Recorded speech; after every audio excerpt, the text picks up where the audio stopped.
ശബരിമല സ്വർണ്ണപ്പാളി വിഷയത്തിൽ സഭയിൽ ഇന്നും പ്രതിഷേധത്തെ തുടർന്ന് ചോദ്യോത്തരവേള റദ്ദാക്കി. ഹൈക്കോടതി വിധി ഞെട്ടിക്കുന്നതെന്ന് പ്രതിപക്ഷ നേതാവ് പറഞ്ഞു. ദേവസ്വം മന്ത്രി രാജിവെക്കണമെന്ന് പ്രതിപക്ഷ നേതാവ് പറഞ്ഞു. ദേവസ്വം ബോർഡ് പിരിച്ചുവിടണമെന്നും പ്രതിപക്ഷം ആവശ്യമുയർത്തി. ഡി ബിനോയ് ചേരുന്നു വിവരങ്ങളുമായി. അതിനു മുമ്പ് ചില ദൃശ്യങ്ങൾ കാണാം.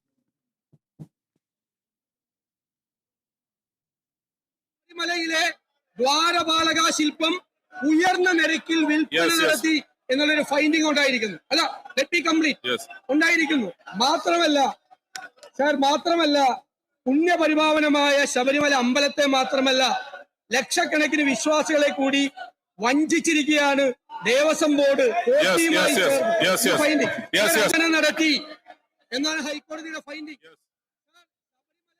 ഡി ബിനോയ് വിവരങ്ങളുമായി ചേരുന്നു. ബിനോയ്, ഇന്നും പ്രതിപക്ഷ പ്രതിഷേധം ചോദ്യോത്തര വേളയിൽ തന്നെ ആരംഭിച്ചു. പ്രതിപക്ഷ നേതാവിൻ്റെ മറുപടിക്ക് ശേഷം പിന്നീട് അങ്ങോട്ട് നടുത്തളത്തിൽ ഇറങ്ങിയുള്ള പ്രതിഷേധമായിരുന്നു.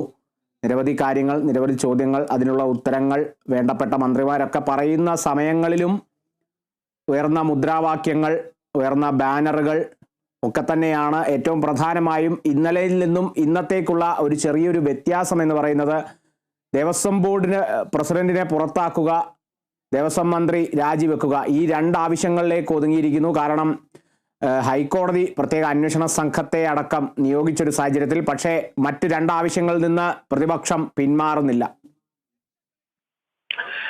അങ്ങനെ തന്നെ പറയാൻ കഴിയും. കഴിഞ്ഞ ദിവസത്തേന് സമാനമായ ഒരു അന്തരീക്ഷം തന്നെയാണ് ഇപ്പോഴും നിയമസഭയിലുള്ളത്. വലിയ തരത്തിലുള്ള പ്രതിപക്ഷ ബഹളം ഇപ്പോഴും തുടരുന്നു എന്ന് തന്നെ പറയാമായിരുന്നു. കാരണം രാവിലെ സഭാ നടപടികൾ തുടങ്ങിയപ്പോൾ മുതൽ തന്നെ പ്രതിപക്ഷാംഗങ്ങൾ വലിയ ബാനറുമായി സ്പീക്കറിന്റെ ചേംബറിന് മുന്നിലേക്ക് എത്തുകയും ബാനർ സ്പീക്കറിന്റെ മുഖം മറയ്ക്കുന്ന രീതിയിൽ ഉയർത്തിപ്പിടിക്കുകയും ചെയ്തു. ഇതിനിടയിൽ ചോദ്യോത്തര വേള ആരംഭിച്ചു. ചില കായിക വകുപ്പ് മന്ത്രിയും ഒപ്പം മന്ത്രി കേളുവും മറുപടി നൽകിയെങ്കിലും പൂർണ്ണമായി അത് ചോദ്യോത്തര വേള മുഴുമിപ്പിക്കാൻ കഴിഞ്ഞില്ല. പകരം ചോദ്യങ്ങളുടെ ഉത്തരം മേശപ്പുറത്ത് വെച്ചതിന് ശേഷം നടപടിക്രമങ്ങൾ പൂർത്തിയാക്കുകയായിരുന്നു. ഇതിനിടയിലാണ് ഇപ്പോൾ സഭാ നടപടികൾ അല്പസമയത്തേക്ക് നിർത്തിവെച്ചിരിക്കുന്നത്. ഏകദേശം 20 മിനിറ്റ് മാത്രമാണ് സഭ പ്രവർത്തിച്ചത്. അതിനിടയിലാണ് ഇപ്പോൾ സഭാ നടപടികൾ നിർത്തിവെച്ചുകൊണ്ട് സ്പീക്കർ പോയിരിക്കുന്ന ചേംബറിലേക്ക് മടങ്ങിയിരിക്കുന്നു. ഇനിയും ഒരു പക്ഷേ 10 മണിക്ക് വീണ്ടും സഭാ നടപടികൾ തുടങ്ങാൻ സാധ്യതയുണ്ട്. അപ്പോഴും ഇത്തരത്തിലുള്ള ഒരു പ്രതിപക്ഷ ബഹളത്തിന്റെ സാധ്യത നമുക്ക് തള്ളിക്കളയാനാകില്ല. കാരണം ദേവസ്വം മന്ത്രി രാജിവെക്കുക, ഒപ്പം ദേവസ്വം ബോർഡ് പുറത്താക്കുക തുടങ്ങിയ ആവശ്യങ്ങൾ ഉന്നയിച്ചുകൊണ്ട് തന്നെയാണ് പ്രതിപക്ഷത്തിന്റെ ബഹളം. ഇന്നലെ ഉന്നതതല അന്വേഷണം ഉൾപ്പെടെ ആവശ്യപ്പെട്ടിരുന്നെങ്കിൽ ഇന്ന് അന്വേഷണത്തിൽ നിന്ന് പിന്മാറിക്കൊണ്ട് മന്ത്രിക്കും ഒപ്പം തന്നെ ദേവസ്വം ബോർഡിനും എതിരെ തിരിഞ്ഞിരിക്കുന്നു എന്നുള്ളതാണ് പ്രതിപക്ഷ ബഹളത്തിന്റെ പ്രത്യേകത. ഒട്ടുമിക്ക പ്രതിപക്ഷാംഗങ്ങളും ഇന്ന് സഭയിലുണ്ട്. മാത്രവുമല്ല ഈ വിഷയം, അതായത് ദേവസ്വം ബോർഡിനെതിരെയുള്ള ആരോപണങ്ങൾ കടുപ്പിച്ച് മുന്നോട്ട് കൊണ്ടുപോകാൻ തന്നെയാണ് ഇപ്പോഴും പ്രതിപക്ഷത്തിന്റെ തീരുമാനം. അത് തന്നെയാണ് സഭാതലത്തിൽ നിന്ന് കാണുവാൻ കഴിയുന്നതും. എന്തായാലും ഇന്നും സഭാ നടപടികൾ മുടങ്ങാനുള്ള സാധ്യത നമുക്ക് തള്ളിക്കളയാനാകില്ല. കാരണം ചോദ്യോത്തര വേള കഴിഞ്ഞിരിക്കുന്നു. അതേസമയം അടിയന്തര പ്രമേയത്തിന് നോട്ടീസ് നൽകാതെ പ്രതിപക്ഷ പ്രതിഷേധത്തിലേക്കാണ് കടന്നിരിക്കുന്നത്, നേരിട്ടുള്ള പ്രതിഷേധത്തിലേക്ക് കടന്നിരിക്കുന്നു. ഇതിന്റെ അർത്ഥം പറഞ്ഞാൽ ഇനി സഭാ നടപടികൾ തുടങ്ങിക്കഴിഞ്ഞാലും വീണ്ടും ശക്തമായ പ്രതിഷേധം പ്രതിപക്ഷത്തിന്റെ ഭാഗത്തുനിന്നുണ്ടാവും. വലിയ തരത്തിൽ ഒച്ചപ്പാടുകൾ ഉണ്ടാവും. പക്ഷേ കഴിഞ്ഞ ദിവസങ്ങളിലൊക്കെ തന്നെ പ്രതിപക്ഷ